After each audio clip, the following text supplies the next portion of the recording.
Hey everyone, Steve, Dilly9DXC, and today from our shop we are going to build a dual band stub J-pole antenna for amateur radio and also public service band use.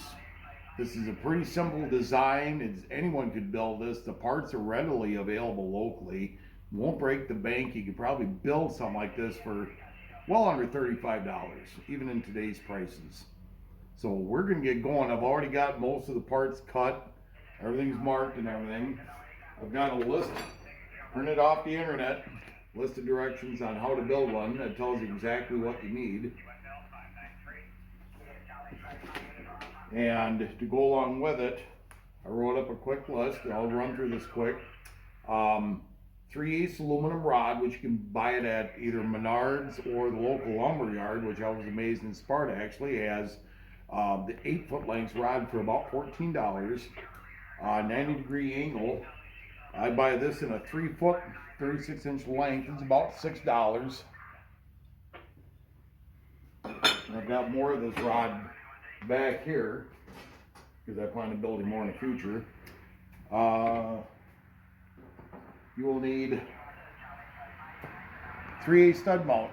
Commonly used for either ham stick, CB antennas, and so forth. Threaded on that end. Spins apart, has the insulator. They're about $7, $8, depending on where you buy them. Get them off the internet, maybe locally. You'll need, there's a certain size, it's 3/8 by 24 nuts for this build. I found these at the hardware store in Sparta. Even Menards, I believe, has them. They're nothing fancy, they're just a common SAE thread. And bought probably a dozen of these for about $2. But you will need 4 of those for the reflector, and that's your UHF stub. Those will have to be threaded, and you'll put a nut on them. Tap and die set, and I went and went brand new for doing this. Made sure I used high quality so it's cutting the threads properly, because like I said, you're gonna have to thread all these rods. Good ink marker. Old TV antennas, you can get U-bolts assemblies. You might find these even yet in the hardware store. Menards or some places might have for TV antenna replacement parts. You might find these. Good set of high quality drill bits, center punches, a good blammer. Never know, you might have to knock somebody out. Wrenches, you'll need 2 9/16 and a 3/4 inch wrench for building this. Good sturdy pair of slip joint pliers and a file, because when you cut these you're going to have to deburr all these. You could try it on a bench grinder. I highly recommend taking a file and doing like this. Work it up at an angle, and you can get rid of the burr, go across the end of it, rub with your fingers. That's all it takes. And you'll deburr those just fine, because like I said, you'll have to thread these. Good quality tape measure. When you're cutting your threads, I use Mystic Metal Mover. D40 will also work, but this has always been my go-to lube for threading. What I use for antenna grease, and there actually is such a thing, is No Oxide A Special. We found this off of eBay a few years ago. That little jar cost $10. You could probably use lithium ion grease if it's yellow. I wouldn't advise using anything black. And that's what it looks like. But it's especially formulated for antenna building. That's all I use. Good quality paper towels you have to wipe your hands with. Maybe some extra shop towels. You could use a drill press. I'm going to use my big cordless. Like I said, I got everything pre-marked. That's for the reflector, UHF stub. That's for the VHF. That's actually your feed point. And then the 2 dots right there, we'll drill those out for the U-clamp. So start drilling and wish us luck. And I put the paper towel in there just to protect the metal a little bit.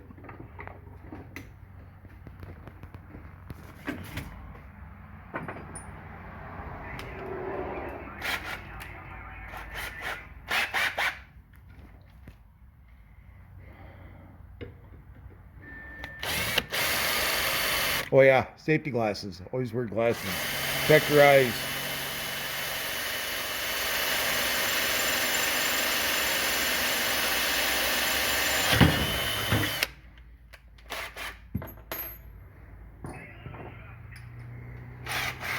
Now these, what I'm starting with here, is a reflector for the large element. That has to be drilled to 3/8. We're going to give it just a dab. This stuff is phenomenal. And messy.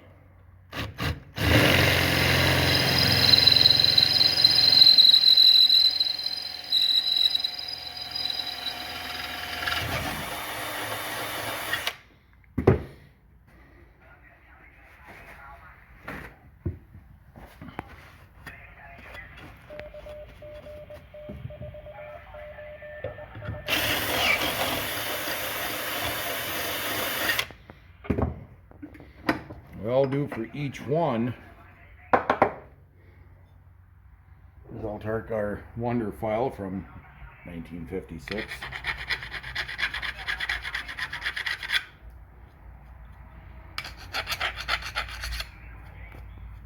Just get the burr off of it. That's all you gotta do. Make sure you get your rod. Actually, you can fit it quite right. So we're gonna go up one size is that 3/8 bit, and she's a little snug.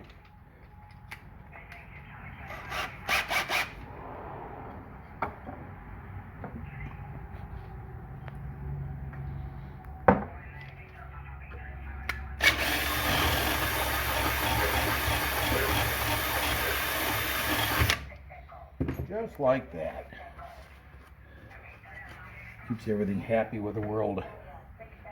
And that way when you thread this, I'll have to measure this up approximately 3/4 of an inch or so. Get one nut started, and when the second nut goes through, it has to be flush on the bottom, flush with the bottom side of the nut, and then you tighten the two together. And yes, if you can hear that noise in the background, we have much activity on 10 meters above 28,500 today. Fantastic.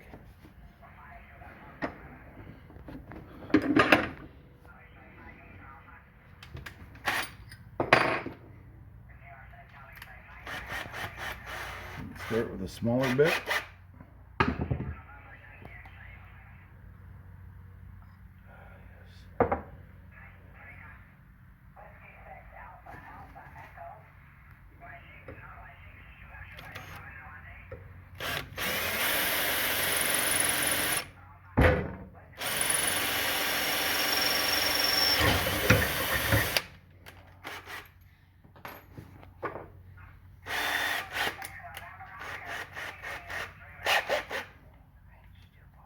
Now we're going to switch bits. We're going to give her just a little dab of cutting oil.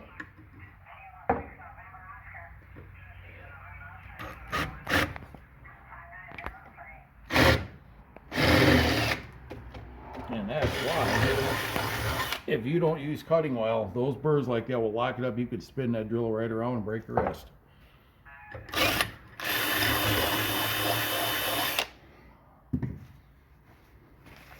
Wipe off the excess.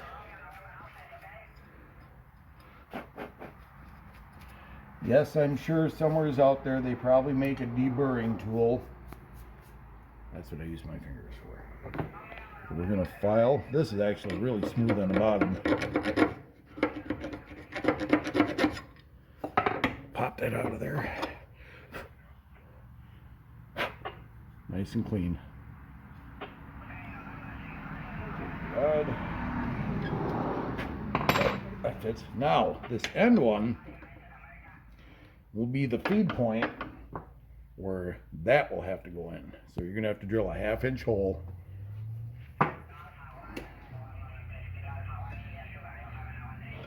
Of course, we're going to give just a little bit of love.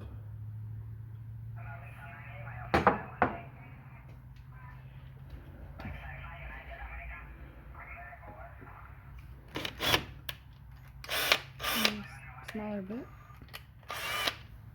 I will change bits just to get it started, get a little dimple going in there.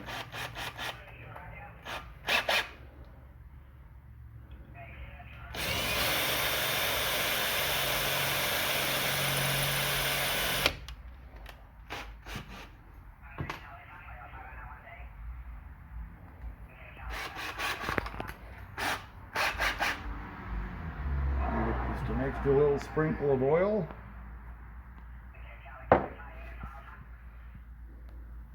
Get it right in the center of your dimple.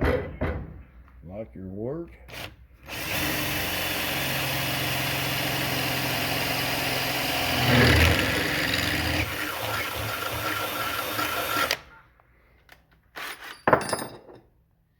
Now we got to drill it go up all the way up to a 1/2 inch bit. And again, before I even start, and yes, don't walk on this barefooted. You will really hate yourself in the morning. And give your bit a little bit of oil. You could actually use WD-40, works fairly well, but I've had better luck with cutting oil. Hold her tight.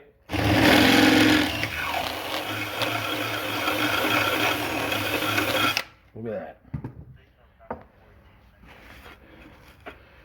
Off. Oh, look at that. Nice thing about that cutting oil, you get minimal burrs on your bottom side. If you were to drill that dry, you get excessive burrs around those holes. And this way, you don't.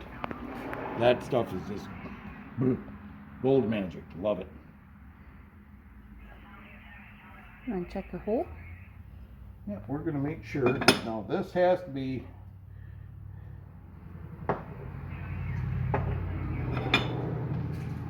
that plastic nylon insulator, which has a little lip to it, has to sit down in there, and she does.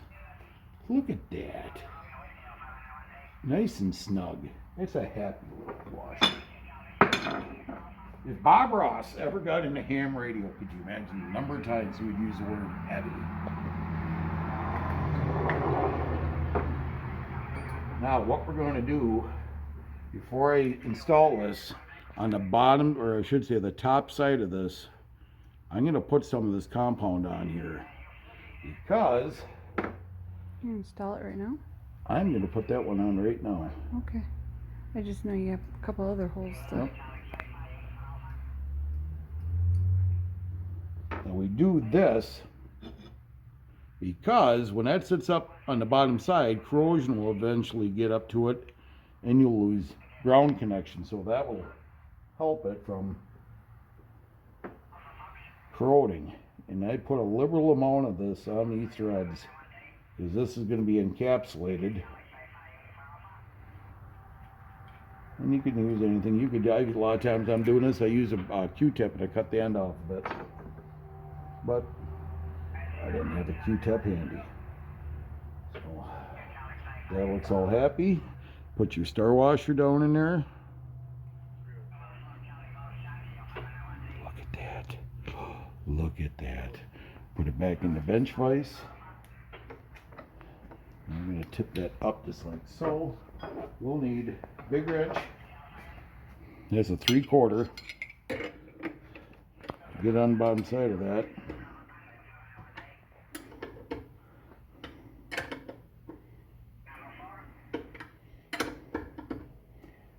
He talked to Slovenia off my 25-watt 10-meter rig from the garage earlier, fellas. It was awesome. And did it from the house on the ICOM 706. So yes, I do other activities while I'm out here building. Now these I've had, these were a heavy duty mount. I bought these several years ago. I ended up with upwards of 100 of these stud mounts. So that's what I'm using. Commonly in the stores you'll find them, they're maybe half that length, about 3/4 inch in length. Doesn't matter. This has got a little bit more meat to it for the whip. But nice clean mount. You get your coax on there nice and tight. Always remember to put your coax on. You've got some of that kind of grease or some of this. wet those threads good, and then work put your PL 259 on, get it pliers tight, and if you can wrap it, do it that with tape, or if you got shrink tape, whatever, just to protect it from the elements and to keep it from vibrating loose.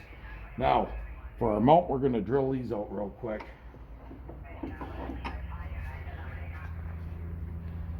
And yes, I'm fussy. I want a nice finished product. That's why I'm leaving the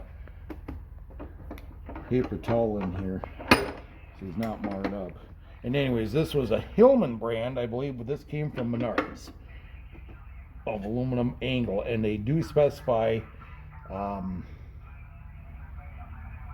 it's 1/8 inch thickness material, but it's 1.5 inches, 90 degree either way, so that's what you want. You can use steel, but steel will rust. Rust is not fun. We'll get rid of our big bits.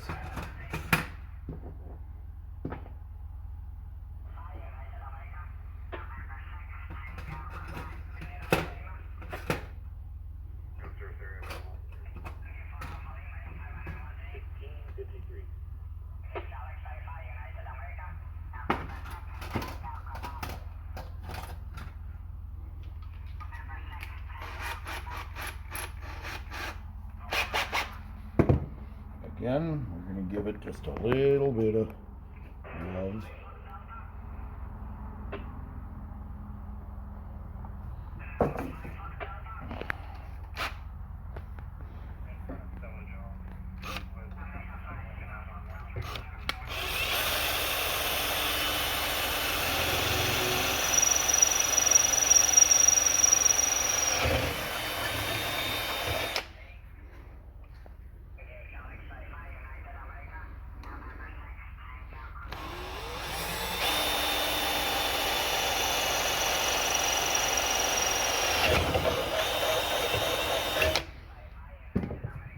Now these U-bolts that you can probably find these in a lot of the hardware stores or whatnot, they're commonly just 1/4 inch, 1/4x20 nuts, 1/4x20 threads. When I drill these out, look at that, that's a nice fit. I normally will go 1 or 2 drill bit sizes above. That way it gives it a little bit more play, because those holes on the back of that saddle are not 1/4 inch. Those are drilled out like 2 to 3 sizes up, so you got a little wiggle room.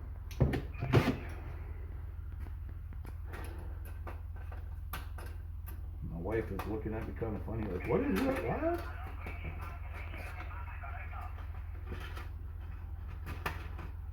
Let me drill that out once more.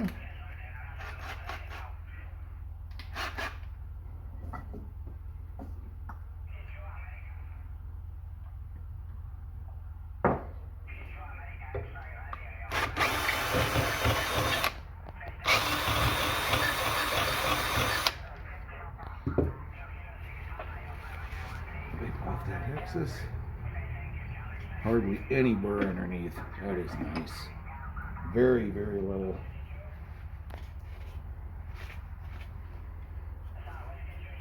And then here you can take it, just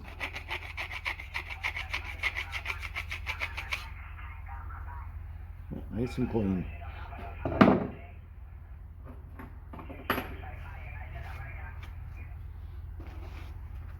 Yes, this is messy. Once one is done, shop back. You will drag metal shavings everywhere. And if you've got a wife like I do, you don't want to drag them into the house, because that's a no-no. That's bad juju. Right there. Notice how quiet KD9LQW is right now. So, double check all our... That's good. That's good. That's good. Now the fun part, boys and girls.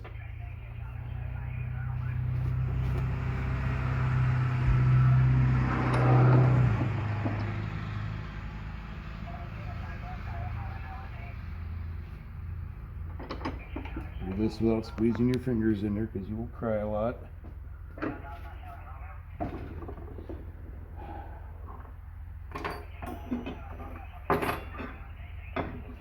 Stays there, that stays there. We're done with our drills for now, so we can put that away. that aside. Now for the fun part. You're going to thread some rod.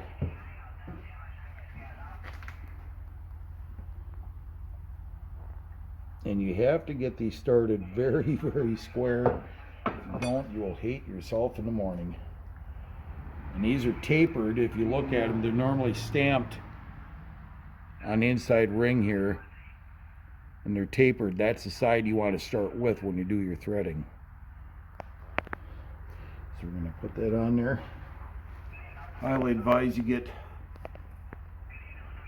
eye level with it and start it real slow. A lot of you guys have probably done this. Maybe you haven't.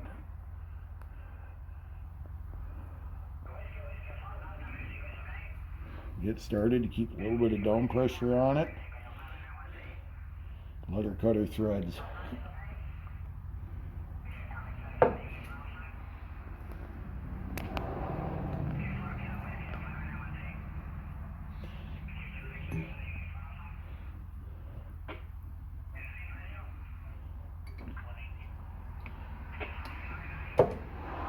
Give her lots of attention.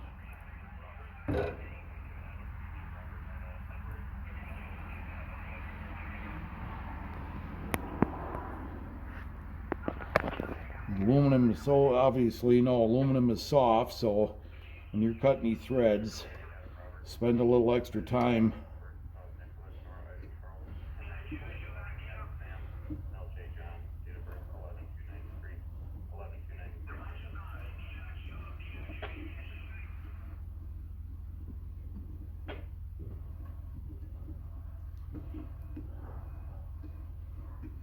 Oh, that feels good. It's coming along really good.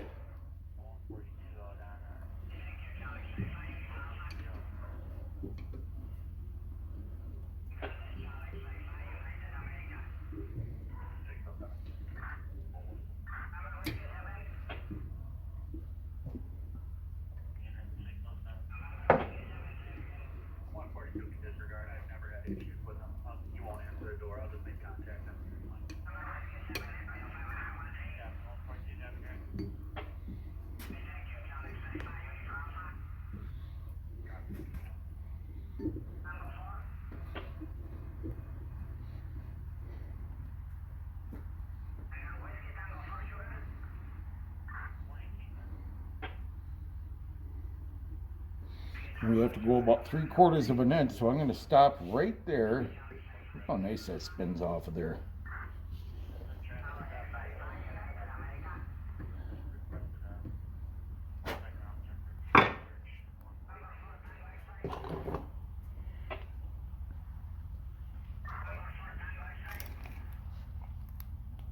And this isn't applied rocket science. In fact, right there, I am super close. Super close. Got to go down just a little bit more.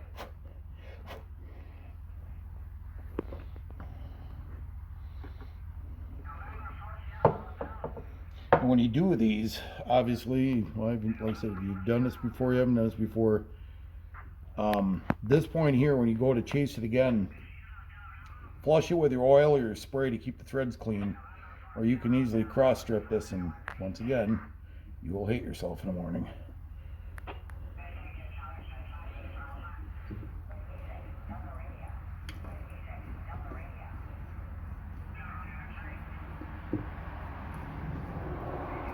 And that, boys and girls, should do it. And there's a UHF stub. And I can put,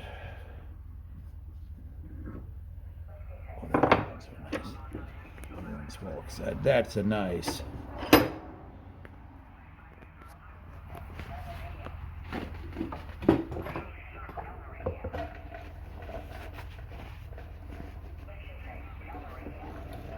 And that's how those threads should look out.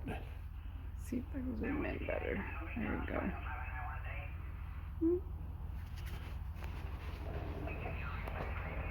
So we're going to take one of these new nuts. We're going to wrap it with some antenna grease. Oh, look at that. Just like downtown. And I'll show you quickly before I do a final assembly.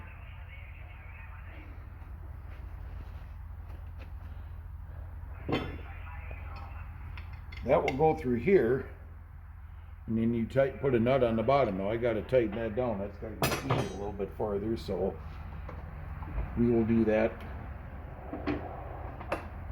right now.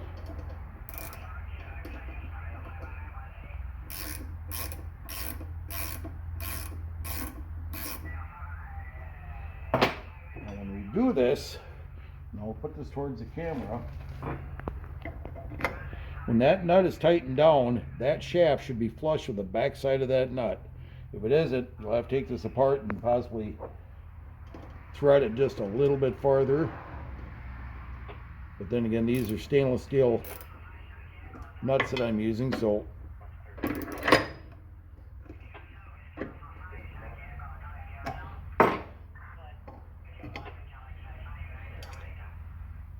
is super close right there. Okay.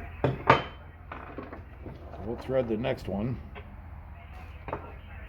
This will be our 2-meter stub for 144 megahertz, as are they say in the plans. These antennas, I've built half a dozen of these dual band stub J poles.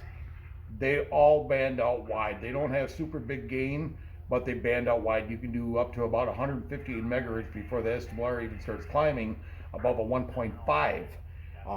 The one that I've used for our campsite and another one I built commonly between a 1.5 or less from 143 to 158 megahertz. And oh yeah, they make a fabulous scanner antenna if you're so inclined. I'm going to give this a little bit of love. And remember, you probably could use compressed air, but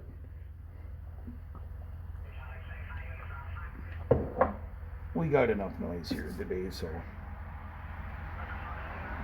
threads are clean.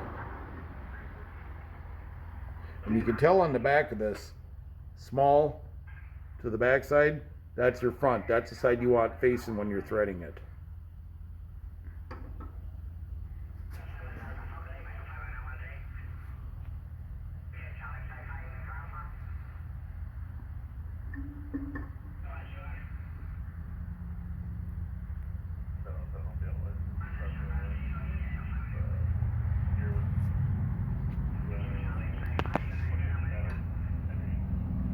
A lot of times I find these rods in the store, because they've been handled how many times, they are not always straight with society.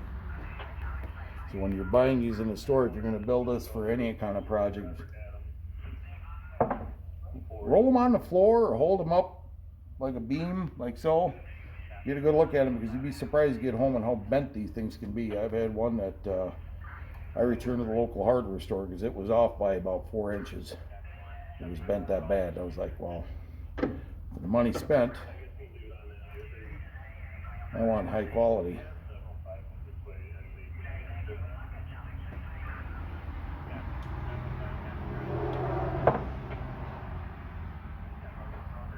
And I could tell everyone, and my wife is just blown away with this. She's just amazed. She's just lost with this. Like, wow, this is cool. I want to do this with my friends.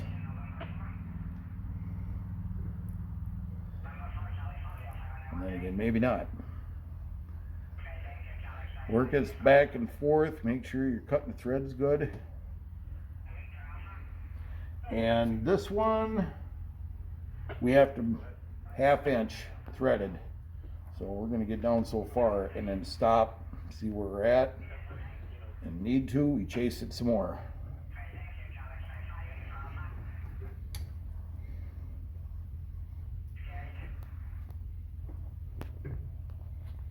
And again, all this stuff here you could pretty much find locally. Won't break the bank. A new antenna, like a Diamond X50, you're looking at $90 to $100. Good luck with the availability nowadays. This you could build at a short time at home. Johnny on the go, and you're on the air. You're not waiting, you're not paying for shipping. And you get to sharpen up your mechanical skills. Oh, that spin right off there, so nice. So we are very close. Very, very close. We're going to give her.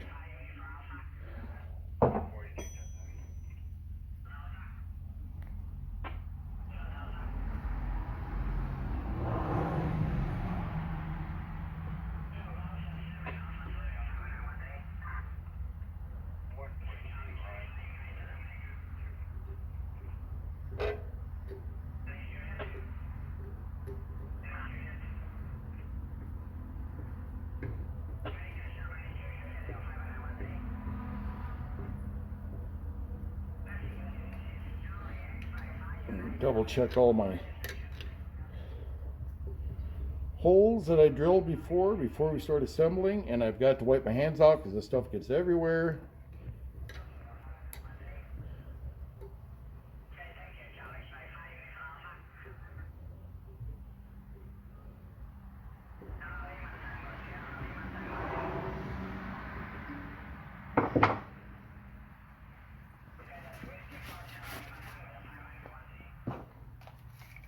Just over a half hour.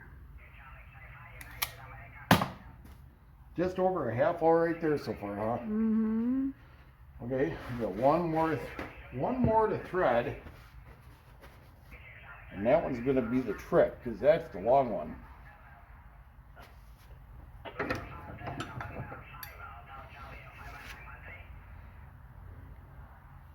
And if anyone's wondering on here, if you've seen on these, the local parts store did not have 3/8 vinyl vacuum caps on hand, so I just use electrical tape for now.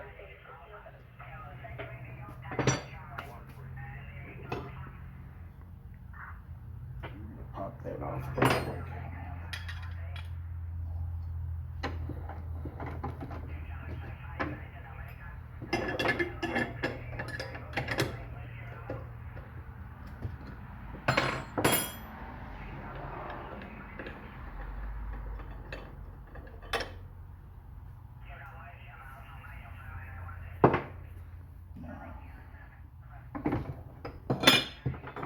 Threaded, that one's threaded, that one doesn't need a net. Now this one here is a little bit, this is going to be right up at eye level, so when you're doing these, make absolutely sure you get these rods straight when you're threading them.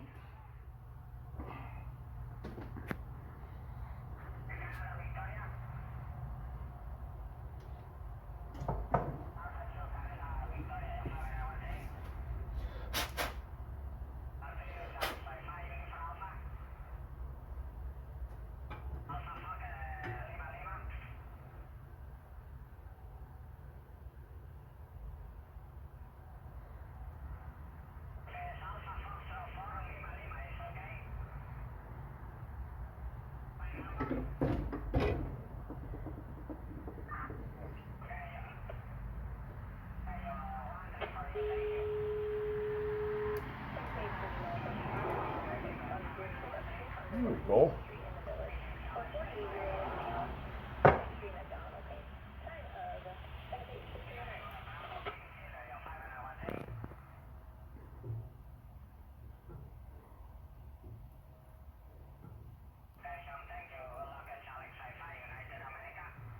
Now you can build these out of copper. I'm pretty sure copper price, as long as everything's on the rise. I actually could not find copper rod in lengths or diameter that I was using, so that's why I went with this, because for the simple fact that your stud mount takes a 3/24 threaded adapter or ferrule, so that makes common sense to use this aluminum.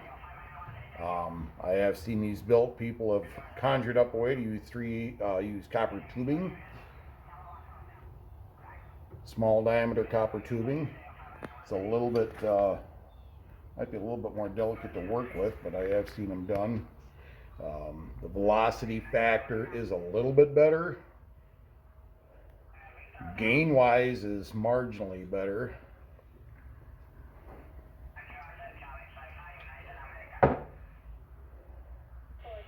But considering that how many antennas are made out of aluminum, if you could switch it all over to copper, yeah, there probably is it is better to have a better gain of it, might have a little better reception, but the cost is right up there. It's going to be 3/4 of an inch. We're going to thread this one too, and I'm going to stop right there and see where I'm at.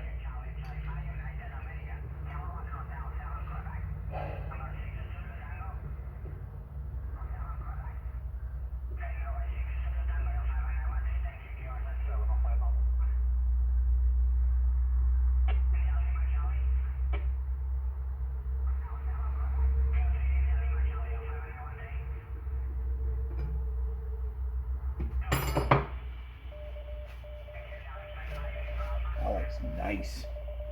Very nice.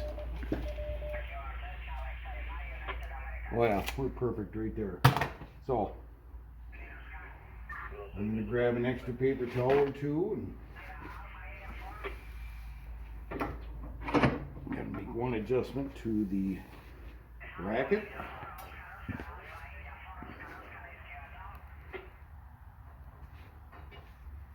Again, very messy. When I get done here, it's going to be a lot of time with the shop vac.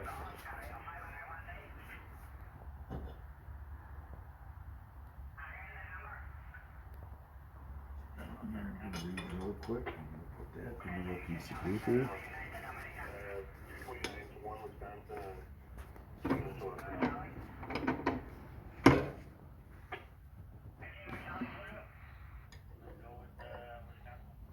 By the way, if your name is Charlie, you're like really popular on the radio right now.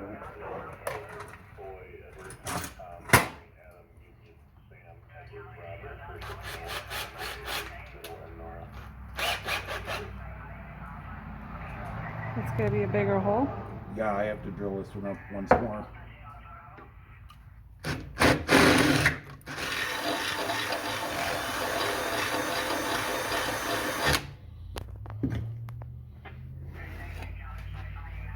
That's very nice. Now,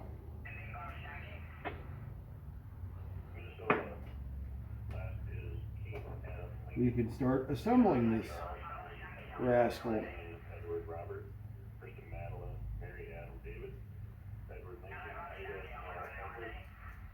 It doesn't take a lot of this grease to keep it happy with the world. Oh, that's very nice, yeah.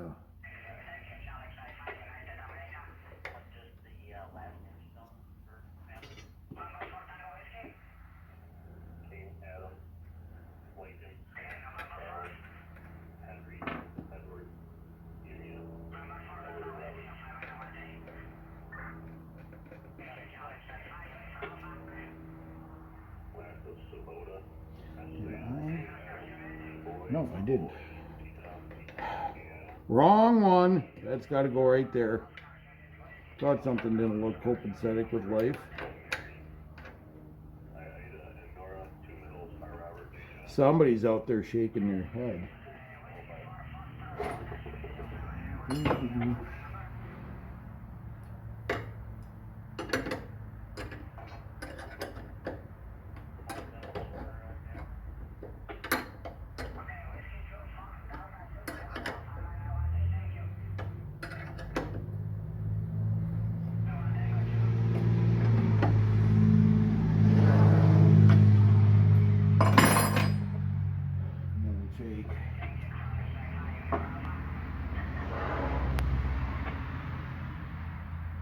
A little bit of oxide grease on there.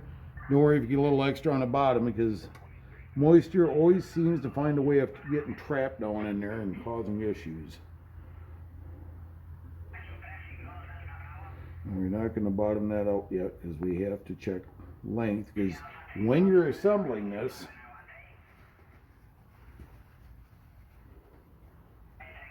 it needs to be from this flat point to the top of your radial 19 1/4 inches. Yep, and that's definitely got to go down. And trust me, as wideband as this is, you could be off, and I've done this before, I was off by 1/8 of an inch on this fed radial. This is where your coax hooks to, obviously. And it made no difference. None.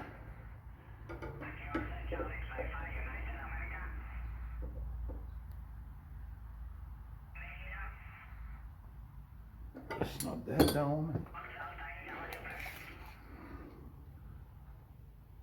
Nice, very nice.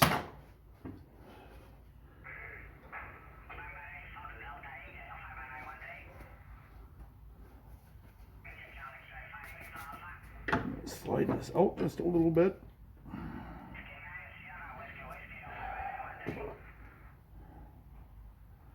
Now this one,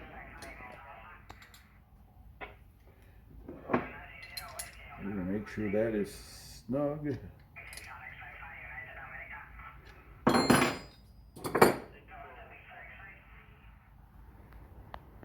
Same thing with this. Give this one, because the elements do not like aluminum. These things will corrode awfully fast.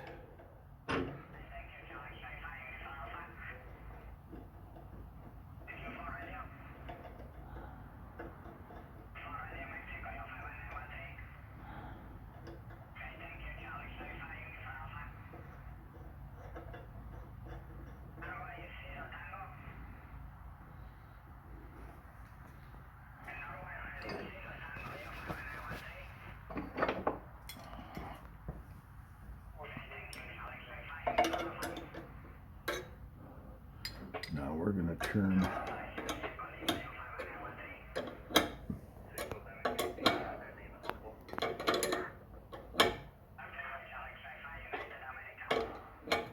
that one till she's just snug, and that one should be 6,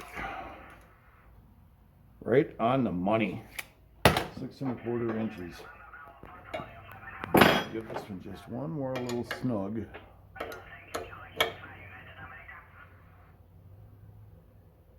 There you go. Double check that. 6 1/4, right on the money.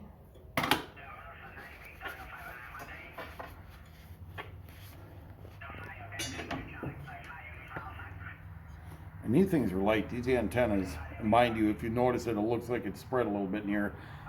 None of these radials are perfectly straight from the factory. If you notice that there's a little bit wider gap here versus down here, it isn't going to affect nothing. So we will put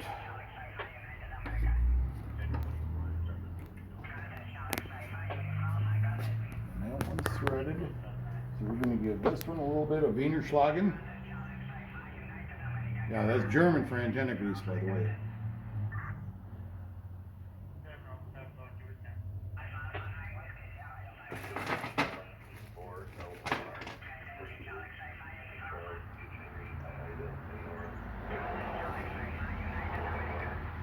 Look how nicely that walks right on there. And we're going to do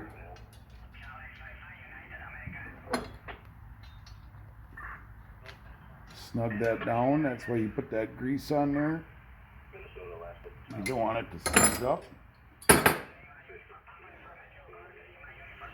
Now they don't say anything about this, but you can use, and I've done this in the past, you could use like a serrated washer. I highly advise using a stainless steel serrated washer, or star washer they called, on these. This is just a quick build. When I'm done with it, I can always fine tune it. But that will keep it from deteriorating. These dull nutted, these nuts here, they're not, unlike zinc, you won't get the corrosion problem with them. 45 minutes. 45 minutes, the boss says here.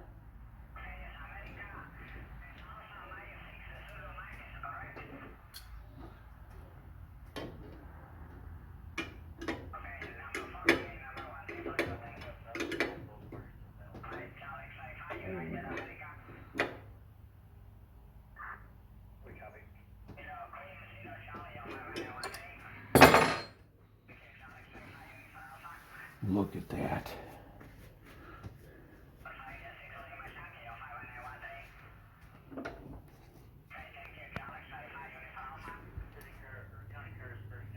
That's where she's looking so far. So we're going to get our bracket on there, and then I will do an on-the-air test. The only thing extra I see I want to do, we're going to measure from here, just the giggles of it, about 4 1/8 inches. That's how much of a spread there is. Goes from 4 1/8 to almost 5 inches, which is not going to affect anything. The other one you notice in the air, it's going to look like it's doing this. Not going to affect anything. You go right in the middle. We'll give it just a slight tweaking.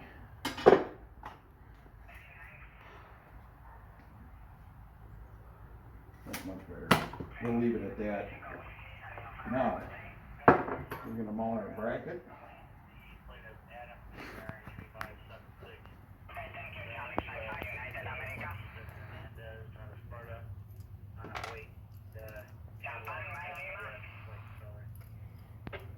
And you can pull that sticker off if it's on there.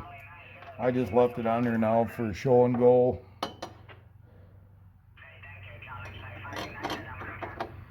Look at that. Look at that. It's just beautiful. It's happy. It's a happy little antenna. Everyone should have one. Bob Ross should have a happy little ham antenna.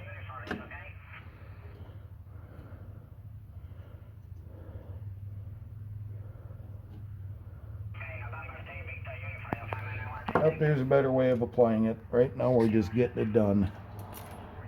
You can use zinc washers. I've actually got stainless steel right here, so I think it just lasts longer, doesn't rust out, doesn't corrode weird like zinc does or could. Anyone that has one of these antennas up, it's kind of recommended once a year, once every 2 years, take it down, clean it.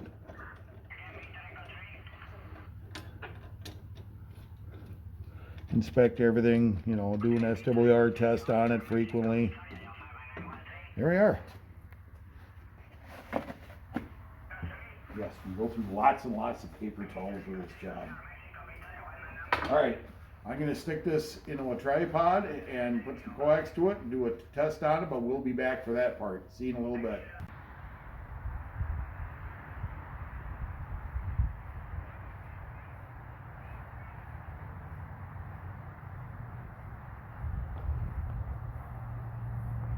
Hey everyone, we're out in the yard, did a test on VHF simplex SWRs, even with a 5-aught HT, tried 2 of them. We were down about a 1.1, UHF was about a 1.3, so everything's copacetic there, happy with that. And we're gonna try, if the battery holds up, we're gonna try to hit the 9.7, my battery's low. W9 DXE testing on the 9.7 repeater. And we're getting into the repeater from Leon off of 5 watts in that antenna. No response, no one around. Imagine that. W9 DXE clear testing on repeater. Thanks.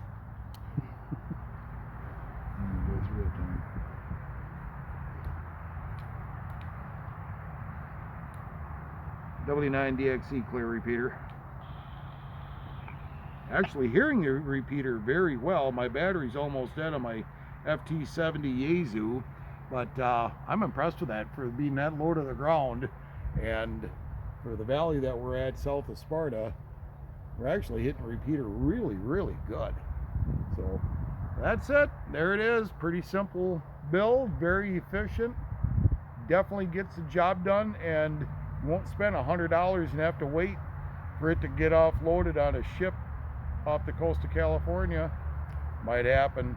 You never know. Everyone have a good day out there. Be safe. W9DXE and KD9LQW on the cameras.